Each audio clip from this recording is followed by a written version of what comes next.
Welcome to Ask GCN Anything. Coming up this week, we answer questions on maximising your sprint power, why a road bike saddle is so hard, and how to improve your pedalling technique. Oh, good questions coming up. But don't forget, if you'd like to get in on next week's show, then to use the hashtag Torqueback.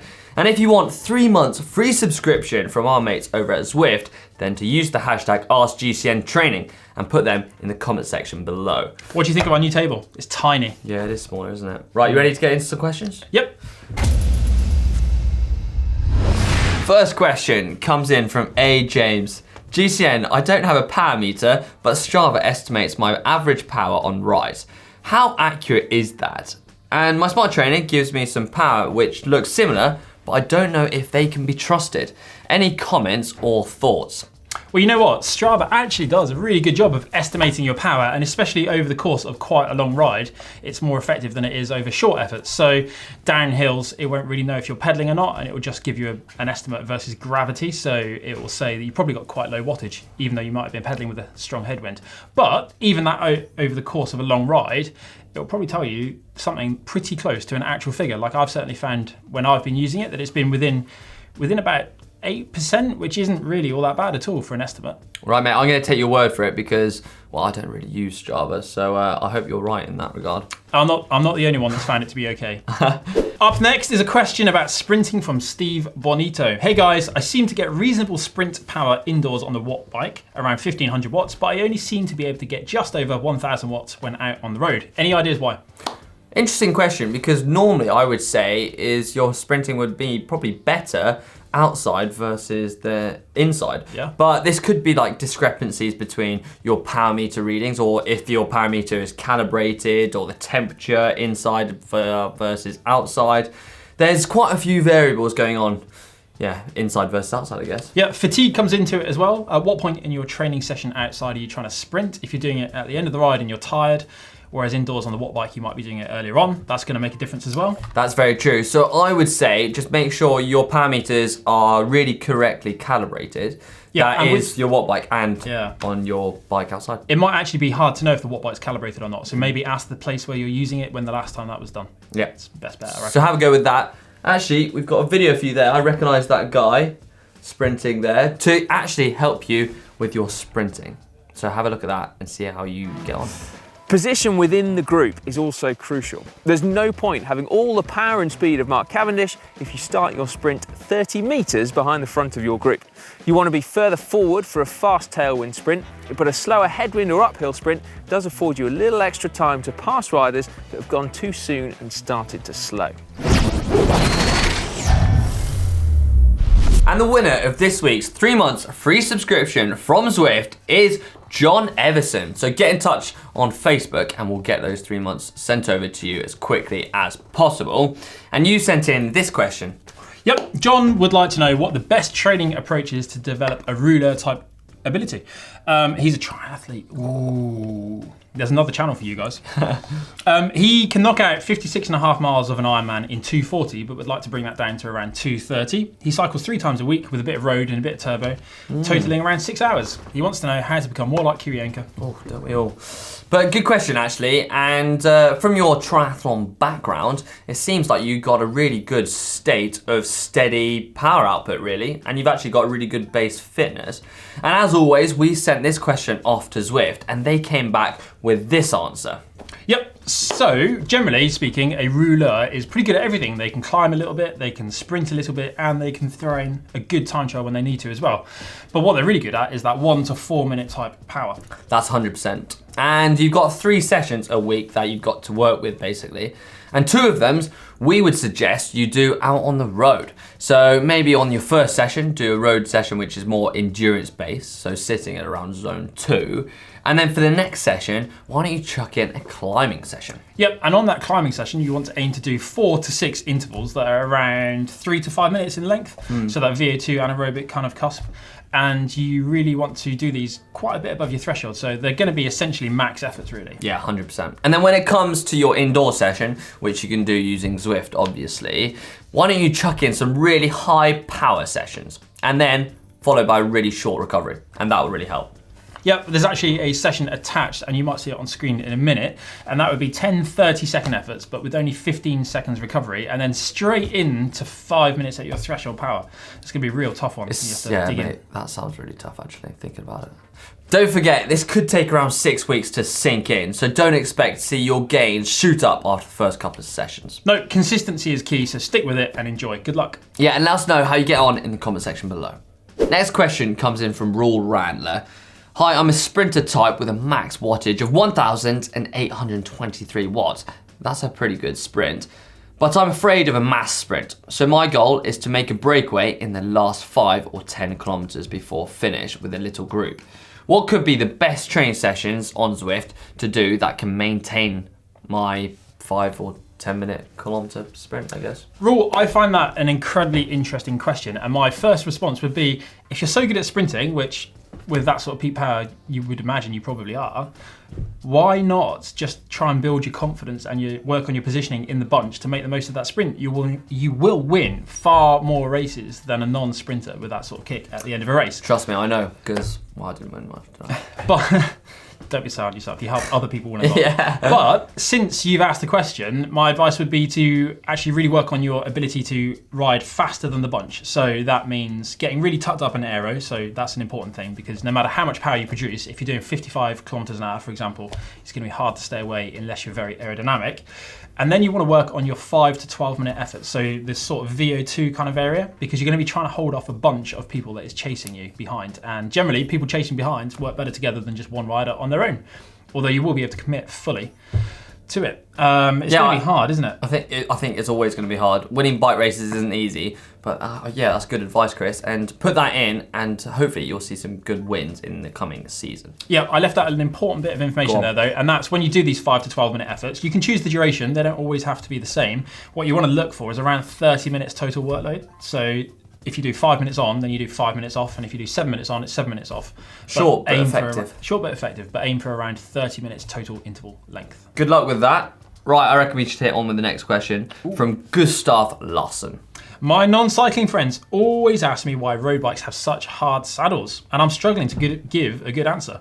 If it needs to be hard to give the right support, then why do we have such soft chamois? Why not just have more padding in the saddle? Does a softer saddle lead to less power transfer? This is a really good question, actually, and it does look quite odd from a non-cyclist to look at a saddle and go, how on earth do we sit on that for 7 hours? And that's because we're sitting on our seat bones, on our sit bones. So we're not actually sitting, or you shouldn't really be sitting nerves. on the soft stuff in between, basically. So choosing your right saddle is really important, so then you can sit on those sit bones, not on your soft tissue. Yep, and that's why it's so important to get the correct shape, and that's why you should trial quite a few different saddles to find the one that actually works for you. Yeah, 100% it's important, because yeah, you don't want a sore undercarriage. Right, next question comes in from Jan. Can you help me out with that one? No, I can't read it. Go on. Hivigeltoft. Hivigeltoft? I don't know. I've actually got no idea. That's actually quite hard, so you be kind on me on that one. Hey, I've been training hard on raising my FTP for the last year. Gone from 139 to 272 and lost 10 to 12 kilograms. That's good work. That's a really good effort. That's impressive. Now I've signed up for a race series for non-licensed races. What kind of session do I need to do on Zwift or on the road to be ready for the surges in those coming races? Yeah, and that is a brilliant question. And actually, we've recently put something up on Instagram, I think it was, or maybe Twitter, which details a really good schedule for exactly what you're looking for. Great work so far on your commitment, and I really think that this next session will really help you. So what you want to do is do an absolute max sprint for around 15 seconds, after a really good warm-up, that is. And then instead of recovering after that max sprint, you want to go straight into an effort that is around 80 to 85% of your FTP. That's going to be hard. And that will also really help your FTP and your surges. Yeah, it will. So you want to do a 30-minute effort in total. So imagine the whole effort is 80 to 85% of your FTP, and then you sprinkle those sprints in evenly spaced throughout that 30 minutes. One at the start, one at the end, and then the other 4 in the middle somewhere. Yeah, so basically it's like a race simulation type. Yeah, that's exactly what it is, so, isn't it? Yeah, it will get you really ready for the race season. We've done a lot of that over the past few years, haven't we? Oh, mate, we have. But it really works, because you'll really push yourself to a max heart rate, and then instead of recovering, you're forcing yourself to recover at effort. Good luck with that. Yeah, definitely. The Wise Cyclist writes in with, "Hi GCN, I love the great content. I noticed that Ollie kept on putting up some of his kitchen creations, also known as recipes, on Instagram. Could you make a video on how Ollie made some of these for us, please?" Well, I'll give him that. They did look good, but whether or not they tasted good, well, we just didn't know. We didn't get a taste, did we? No invite, was there? No. But one thing I did taste was Emma's carrot cake porridge. This is something I definitely think you should give a go, and it's on screen just over there. In the meantime, we're going to pester Ollie and try and get some of his recipe ideas. Did you try that recipe, mate? I did, it's good. Good breakfast. With all the oats and carrot and the currants, this recipe has a great mix of complex and simple carbohydrates. It's also got 24 grams of protein in, so it should keep you feeling full for a lot of the day. With all the fibre, however, from the oats and the carrots and the orange, it's probably not ideal to eat straight before a really hard ride, so it's fine before a long, steady ride, but not straight before doing intervals. Next question comes in from Gogs. Is there any benefit to training at high temperatures to simulate more stress on the body, or is it best to stay as cool as possible?